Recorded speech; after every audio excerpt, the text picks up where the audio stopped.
On today's show, the Cleveland Cavaliers destroy the Golden State Warriors. They're 10-0 for the first time in franchise history. And I think we have to start talking about this team as championship contenders. That's all straight ahead on this edition of Locked On Cavs.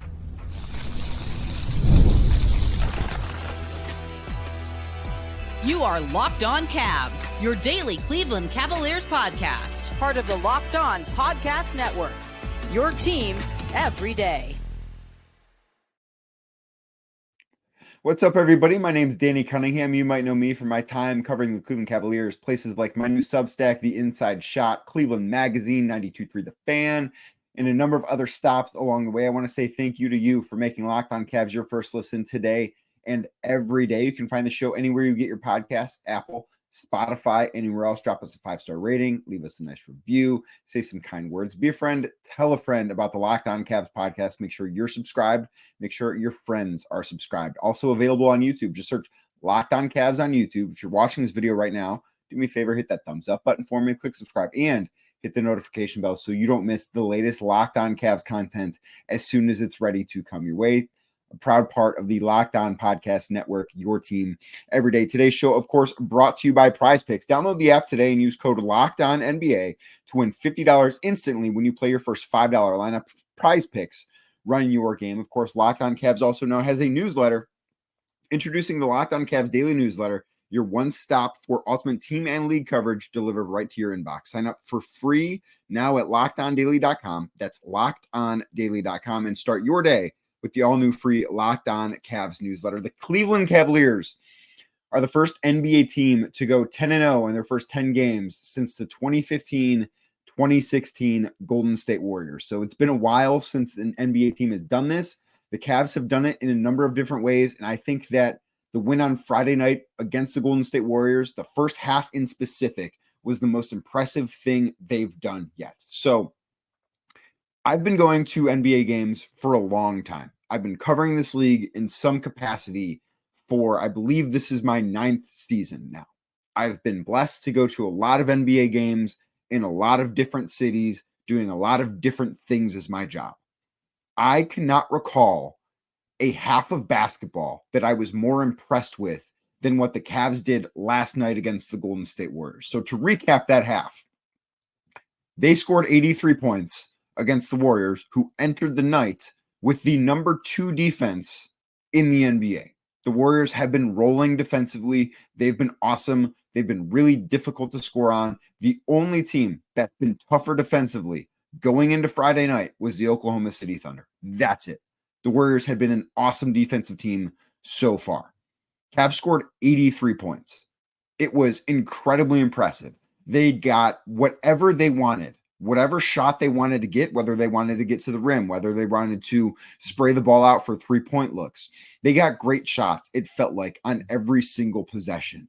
There was a point during that half with about 3 minutes left where, and I was sitting next to Chris Fedor of Cleveland.com. I turned and I looked at Chris. I said, they might score 90 points in this half. It was unlike anything I can recall seeing in a half of NBA basketball. They were fantastic defensively, too, holding the Warriors to 42 points in a half. A Warriors team that came into the night with the 3rd best offense in basketball. That Warriors team, and you can talk about that, their schedule had been a little bit weak, and you'd be right. But that was a team coming off a win over the Boston Celtics on Wednesday night, playing really good basketball. They had started 5-0 on the road. They had been one of the best teams in the NBA. And the Cavs just made them look like a JV team. That's not an easy thing to do, especially against a team like that, a team that has Steph Curry, a team that has Draymond Green, a team that has Buddy Hield, who looks like he's just, as Ty Jerome mentioned after the game in the locker room, he's been playing like he's prime Klay Thompson. The Cavs made them look like a JV team. It was one of the most impressive displays of basketball I've ever seen. And there are a few things that stood out to me from that half in specific, because when you see a team score the way the Cavs scored in that half, sometimes they can be buoyed by like just one guy is hot, right? Like you can see a guy that goes out and has a 30-point half, and that's part of the reason why a team scores 80 plus in a half. The Cavs scored 83 points, and their leading scorer in the first half had 13 points. They had nobody that scored even 14 points in the half, and they scored 83 points as a team. They played in that first half, 9 guys. The starting 5 plus 4 off the bench in Dean Wade, Ty Jerome, Karis LeVert, and George Niang. All 9 guys scored.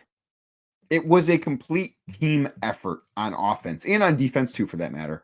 But on offense, it was a complete team effort. Like, you could make a case. Donovan Mitchell, I don't think, had a great game on Friday night, but it didn't matter because the rest of this team is at a point where they're so good. If their star player or superstar player, in this case in Donovan Mitchell, doesn't have it going on, it doesn't matter. They're able to adapt and overcome because with what they're getting from Darius Garland in the starting lineup, who has, and I'm going to talk about him in segment number 2, because for as high as I was and as much stock as I wanted to buy in Darius Garland, or as much land as I wanted to own on Darius Garland Island this summer, I need to talk about something I said about him that was wrong this offseason. He was awesome. Ty Jerome coming off the bench, the second game in a row. You think back to Wednesday night against New Orleans, how good he was in that second quarter. He was just as good, if not better, in this second quarter against the Warriors. They're getting stuff like that. Isaac Okoro, who's stuck in the starting lineup despite Dean Wade being back. And, he is still, I think he's over that illness. But, he was available and he had been the starter while he was healthy. Isaac Okoro was awesome in that starting group. Evan Mobley was awesome tonight. The Cavs are a team that it's become so apparent they can attack other teams offensively so many different ways. They are a team right now that they look so incredibly difficult to defend. I don't know what the plan is, how you're supposed to stop this Cavs team with everything they've got going well offensively. The shooting, the cutting, the ball handling, the driving to the basket, all of it. All of it's awesome. All of it. Oh, and Sam Merrill, too. Another guy came off the bench, scored. So they played 10 guys, in the first half. All 10 scored. They've been phenomenal. I don't think I've ever been more impressed by a singular half of basketball than what the Cavs did in the first half against the Golden State Warriors on Friday night. It was jaw-dropping stuff. They shot the ball so well from outside to the point where it felt like it was surprising when the Cavs would miss shots. That's how good it was going on offense. And then defensively, too, to shut down Steph Curry the way that they did, and a ton of credit to Darius Garland. I was surprised. I thought that reasoning for keeping Isaac Okoro in the starting lineup, and I understand that just the way Golden State is set up, maybe this could get a little bit difficult, but I thought part of the reason for keeping Isaac Okoro in the starting lineup was, okay, that's your guy that can chase around Steph Curry, because Steph Curry is a very difficult guy to defend. Obviously, he's the greatest shooter that we've ever seen in this league, but the way he moves without the basketball can be very tiresome. It can be very, very difficult to keep up with. And that's part of the reason why he's been so successful throughout his career, is just that unique style of offense that he plays. So my thinking was, well, Isaac Okoro is going to shadow him, and he's going to do his best to make Steph Curry's life difficult on Friday night. I was very surprised when, the Cavs won the opening tip. I believe they scored on the first possession. Evan Mobley got free throws. And then when the Cavs come down the floor, the Warriors come down the floor on offense, Darius Garland is the one defending him. I was very surprised by it. And you know what? Darius did a really, really good job on him. I think that speaks to the growth that Darius has had as a basketball player, that he's able to be put on. And I don't think you want to do this every night with Darius. I don't think this is necessarily a wise idea to make a regular occurrence. But for one night, I thought he was awesome. I thought this shows growth in Darius as a player, that he's able to do this on both ends of the floor, because he was really good defensively. And I understand Steph didn't play a ton of minutes because the game was out of reach by midway through the second quarter. But he did it on both ends. Darius Garland played really, really well on both ends on Friday night. And he was a huge reason why the Cavs had the first half they did, but not because of his offense. He wasn't bad offensively, of course, but because of his defense. And that's a really cool thing to say. I think that is something that should really give Cavs fans a lot of hope about where this team can go.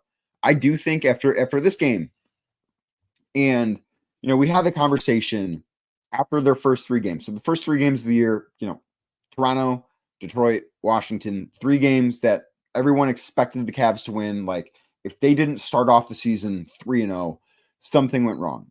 And then the next 7 was a difficult stretch where they had the Knicks at MSG, the Lakers at home, Orlando. Of course, Paolo got hurt and didn't play, but still, Orlando was a respectable team.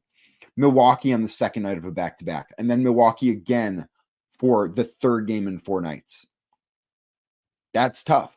And then New Orleans on the road. And then Friday night against Golden State. That's a really difficult 7-game stretch. And thought if they got out of that 4-3 after a 3-0 start, that'd be considered a success. Instead, they went 7-0. And most of these games, of those 7 games, only 3 of them were even in doubt in the final 5 minutes. Both Milwaukee games and the game against the Knicks. Other than that, the Cavs have basically controlled this entire stretch. And it's because of that I think we need to readjust our expectations a little bit with this Cavs team. I'll tell you why. I'll tell you what I think those expectations should be next right here on Locked On Cavs.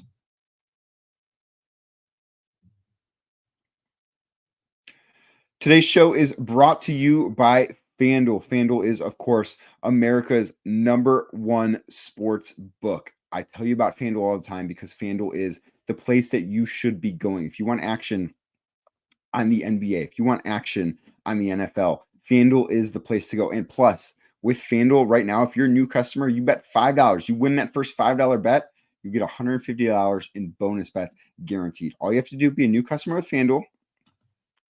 Sign up at FanDuel.com. Place a $5 wager. Maybe there's an NFL game you like this weekend that you feel strongly about. Put $5 on it. If it wins, $150 in bonus bets coming your way. And plus, it's a great place to go if you want to maybe make a live wager or two. So when you get a hunch in the middle of the game, you can check out the latest stats, view live play-by-play, and so much more on the same page where you place your bets. That page, FanDuel.com, or in the FanDuel Sportsbook app. Just visit FanDuel.com today. That's FanDuel.com to join today. You'll get started with $150 in bonus bets if you win your first $5 bet. That's FanDuel.com. Never waste a hunch and make every moment more with FanDuel, an official sports betting partner of the NFL.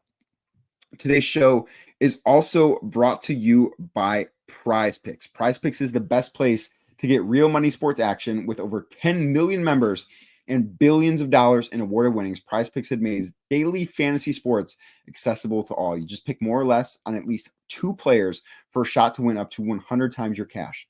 Doesn't sound too hard, right? Anyone can do that. So run your game all season long on Prize Picks. Prize Picks is the best way to get action on sports in over 30 states. It includes California, Florida, Georgia, Texas, some states where sports betting isn't legal, but daily fantasy is. Prize Picks has you covered there. Prize Picks invented the flex play, which means that you can still cash out if your lineup isn't perfect. You can double your money even if one of your picks doesn't hit. It's nice to not have to feel like you got to be perfect to come out on the winning side. And Prize Picks does put their member first. So all withdrawals, fast, safe, secure. When picks hit, you get your money in as quick as 15 minutes. Prize Picks also does offer Venmo for quick and easy deposits and withdrawal into your account this sports season. Sign up today and get $50 instantly. When you play $5, you don't even need to win to receive the $50 bonus. It's guaranteed. Prize Picks also offers weekly promotions that can lead to big payouts like Taco Tuesday each Tuesday. Prize Picks will discount select player projections up to 25% to provide even more value to your lineup. So download the app today and use code LOCKEDONNBA to get $50 instantly after you play your first $5 lineup. Again, download the app today. Use code LOCKEDONNBA, LOCKEDONNBA, to get $50 instantly after you play your first $5 lineup. Prize Picks, run your game. Thank you again for making Locked On Cavs your first listen today and every day. Find the show anywhere you get your podcasts, Apple, Spotify, anywhere else. Drop us a 5-star rating. Leave us a nice review as well. Be a friend. Tell a friend about the Locked On Cavs podcast. If you're watching this video right now on YouTube, do me a favor, hit the thumbs up button, click subscribe, and hit the notification bell so you don't miss the latest Locked On Cavs content. I do think that after this start, And I think that Friday night was a bit of a statement by the Cavs. I think that this was a game that was a little bit more than just another regular season win. Being inside Rocket Mortgage Fieldhouse, that building had, I don't want to say it felt like a playoff game, because I've been to plenty of those and it feels differently, right? But it also didn't feel like a regular Friday night in November. And I don't know if that's because the Cavs were 9-0 going into the game, or because the Warriors were in town. And obviously there is history between these two teams, right? I don't know what it was, but there was a different energy, I thought, in the building at Rocket Mortgage Fieldhouse. It was a cool thing to be at.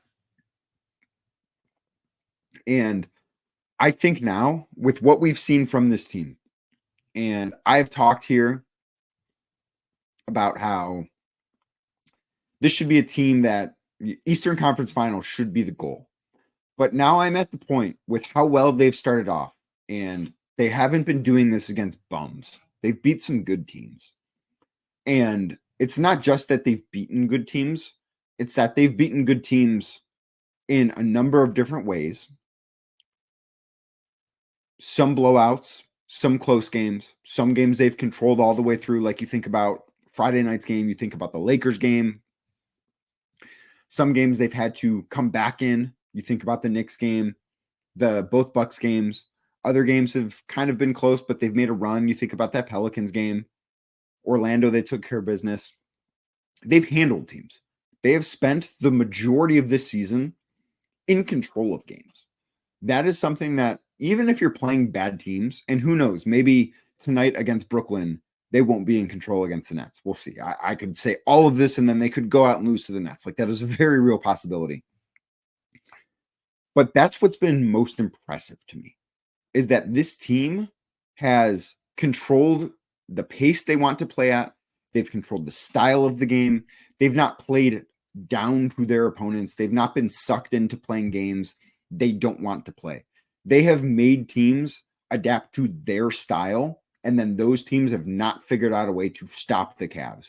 And sure, part of this is the Cavs have started off the season just blistering hot shooting. Like, they're shooting well over 40% as a team from beyond the three-point arc.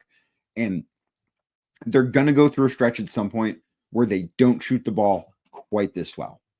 That will happen at some point. I don't know when. But everything I've seen so far, and 10-0, going undefeated is not sustainable. But everything I've seen that has led them to be 10-0 is sustainable. And with that being said, if all that is true, if the way they're playing, if the way they're getting offense, if this being a total team effort, if all that is sustainable, the Cavaliers need to be mentioned as a team that is a legitimate title contender. I don't want to say that not getting out of the East is a failure, because I don't think that's true. But I went into this season not believing that this Cavs team was capable of winning a championship. After this 7-game stretch, I believe this Cavs team can realistically win a championship this year. I truly believe that. With what I've seen so far, I'm not saying they will, I'm not saying they should, but I'm saying I think it is possible. Because how well this team plays on offense, the style that they play on offense, it's so difficult for other teams to guard. The best offensive season in Cavs history, the Cavs scored 130 or more points 5 times. Friday night against Golden State was the 5th time they've scored 130 or more points in a game, and they've played 10 games. This offense is incredible. This defense is still really, really good. They're going to be near the top of the league in both ends of the floor. This is a team that has the DNA of a championship contender. Again, I don't know that they'll win a title. I can't wait for their next true measuring stick game, which I'm not saying they're going to be undefeated when we get there, but I think the next game that's like a real test for them is going to be Boston, November 19th. If you look at their schedule for the next 5 games, they've got Brooklyn tonight. They've got Chicago on Monday. Chicago's okay. I think they're better than we expected, but they're not great. They've got Philly on Wednesday. Tyrese Maxey's not going to play in that game. It's a back-to-back for Philly, and Joel Embiid is supposed to play on Tuesday against the Knicks.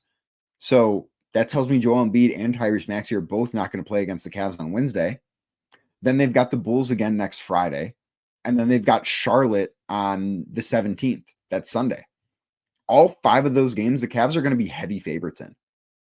There's a realistic chance that when this team goes to Boston, November 19th, we're talking about a 15-0 Cavs team. That is, I don't know exactly what the percent chance of that happening is, but it's a realistic thing. It's not crazy to think that be possible, especially with the way that they're playing right now. That absolutely can happen. It 100% can happen. And if I'm talking about a team right now that's 10-0 and saying that, they could be 15-0 and it wouldn't be crazy. You can't tell me that team is not a championship contender. Everything that we have seen from this team screams championship contender. I think Friday night was the statement, especially in that first half. I think Friday night was the statement that says, we should believe that. Again, I'm not saying they're going to win the title, but I'm saying they can win the title. And I think that's a big difference from the way I felt about this team going into training camp. I think they're very clearly at least the second best team in the East and probably at least the third best team in basketball. And if you're saying that right now, and again, the playoffs don't begin now, but if you're saying that right now, you can't tell me that this team is not a legitimate championship contender and should be treated as such, because with what we've seen, there's nothing that says otherwise. I was wrong about Darius Garland in one certain way. I'll tell you what that is and why I was wrong next, right here on Locked On Cavs. Today's show is brought to you by Skims Underwear for Men. Right, you just heard that. Wait, Skims make us underwear for men? They do. And I'm here to tell you, I'm not here to lie to you about it. I'm not here to say untrue things. I'm here to give you my experience with Skims for Men because it's been remarkable. Throughout my life, I'm 31 years old. I have worn a lot of different pairs of underwear. I've worn a lot of different brands. I've never been happier with my underwear than what I've had from Skims. It's been incredible. It has been an awesome experience, and I cannot recommend it highly enough. Like, I didn't think I'd ever be sitting here doing reads for underwear and not have to make stuff up. I'm not making stuff up. This Skims underwear is absolutely remarkable. I'm a stretch 5-inch boxer brief guy. That's my go-to. It's a remarkable product. Maybe you prefer cotton. I don't know what you were into, but with what I've received from Skims, the experience I've had with Skims, I think you're foolish not to give it a shot. I know what you're thinking, guys. Oh, it's Skims. It's not for guys. Yes, it is. I'm telling you it is. It's absolutely fantastic stuff. You need to get your hands on it because you're going to be happier with your underwear. And going through life unhappy with your underwear is no way to go through life. It's not. If you're wearing Skims Men, you're going to be happy with your underwear. So what you need to do is you need to shop Skims Men at skims.com. That's SKIMS.com. Let them know we sent you to. So after you place your order, select podcast in the survey, select our show in the drop-down menu that follows. And plus, holiday season obviously is approaching. So if you're looking for the perfect gifts for the whole family, Skims just launched their biggest holiday shop ever, also available at skims.com. Again, shop Skims Men at skims.com. That's SKIMS.com. I promise you, you will not regret it. Thank you again for making Locked On Cavs your first listen today and every day. You can find the show anywhere you get your podcasts, Apple, Spotify, anywhere else. 5-star rating, nice review. Be a friend. Tell a friend about Locked On Cavs. The Cavs are 10-0. You should want to hear more about the Cavs. You should want your friends to hear more about the Cavs so you can talk about your friends so that your friends are educated on the Cavs. So make sure you're subscribed. Make sure your friends are subscribed to Locked On Cavs. If you're watching this video on YouTube, give it a thumbs up. Hit that subscribe button and click the notification bell so you don't miss the latest Locked On Cavs content. So I was wrong about Darius Garland. And throughout the summer, and I am a big fan of Darius Garland's game. I think he's a phenomenal basketball player. I thought he had a really bad year last year. Some of that stuff was outside of his control. I'm a big fan of his game. And I spent all summer talking about how I'm buying the bounce back year from Darius Garland. I think he's going to be really good. But some of the things I also said were, I don't know that he's going to be an all-star because playing on a roster with Donovan Mitchell, where Donovan still is the best player on this team, make no mistake about it. Like, he's the superstar on this team. But it's really difficult to have two guys at the same position on the same team make the all-star team. That is still true. But the way that Darius Garland has played this year, he is an all-star. He is. This is a guy that if he keeps playing the way that he's been playing, Darius Garland deserves to be on the all-star team. No questions asked. He's been phenomenal so far. And I think one of my favorite things about this Cavs team is the balance that they've had offensively. Because you go back and you look through their box scores, they've won 10 games as I sit here and talk to you. 10-0. In those 10 games, Donovan Mitchell has led the Cavs in scoring 4 times. Darius Garland has led the Cavs in scoring 4 times. Evan Mobley has led the Cavs in scoring twice. That's a great balance. And the fact that Darius Garland is part of that balance tells me just how good he's been. Plus, he's had the moments, right? Like Donovan's big moment this year was that game winner he hit in Milwaukee against the Bucks with less than a second left.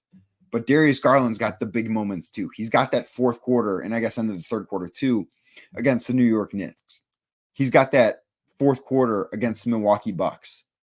He's got these big moments. And that, to me, his performance so far screams all-star. Right now, I think, and his counting stats aren't necessarily going to show this. And part of that, truthfully, is because the Cavs have blown a lot of teams out. Like, his minutes are down. And if he were playing, I think it's better to look at his per 36 stats rather than his true counting stats, just because with, the minutes being down for him and the Cavs being in so many games where he doesn't need to play a ton of minutes. Like, he's only played 30 plus minutes a handful of times out of 10 games. So I think that is something that you do need to consider. Like, maybe it's better to look at the per 36 with him rather than looking at the per game thing, just because it doesn't tell the full story.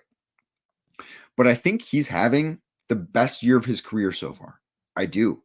The stats might not say that, but to me, the eye test does. To me, the eye test says that he looks like a guy that is an all-star.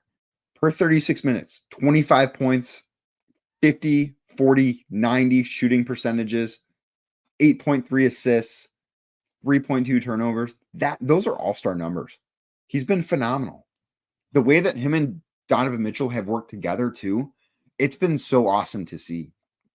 I've always thought that Donovan and Darius could make it work. I never gave up on that. And right now, I think what we're seeing is Donovan and Darius working together perfectly. That's what this stretch has been. And if Darius Garland keeps this up, Darius Garland is going to be an all-star. He will. Both of them will be. And they both should be. Because if the Cavs are going to the all-star break with the best or second best record in the Eastern Conference, they deserve 2, if not 3 all-stars, especially the way the rest of the East is shaking out. They deserve 2, maybe 3. And Darius absolutely deserves to be an all-star with the way that he's played so far. He does. Thank you to you for making Locked On Cavs your first listen today and every day. Like I said earlier, you can find the show anywhere you get your podcasts, Apple, Spotify, anywhere else. Give it a 5-star rating, please. Leave a nice review. Be a friend. Tell a friend about Locked On Cavs. Also, check us out on YouTube. Just search Locked On Cavs on YouTube. If you're watching this right now, give it a thumbs up for me. Hit the subscribe button. Click the notification bell so you don't miss any Locked On Cavs content. Cavs play the Nets tonight. I should have a podcast up tomorrow morning. We'll see. I'm not positive, but I am planning on it. So it's kind of going to depend on how things go, but I will have my normal Monday episode recapping everything Cavs, plus should be able to have a Monday whip around episode coming as to just, I know some people have really liked hearing from outsiders based on, who the Cavs are playing. So look for those things to come on Monday and for another episode to come after the Cavs take on the Nets. Cavs could go to 11-0. They've never done it before in franchise history. Has not happened in the NBA since 2015, 2016. This is a team, guys, I don't know what's going to happen at the end of the year, but this is a team that's a championship contender. And it's a lot of fun to get to cover this team and to get to talk about this team with you guys every single day. So like I said, thank you for making Locked On Cavs part of your day. Thank you for making it your first listen every single day. I really appreciate it. Let's just see where this goes. This is a really fun team to cover, and we'll see what happens tonight as the Cavs take on the Brooklyn Nets. But thank you again for making this your first listen today and every day, and I will be back later with more Locked On Cavs.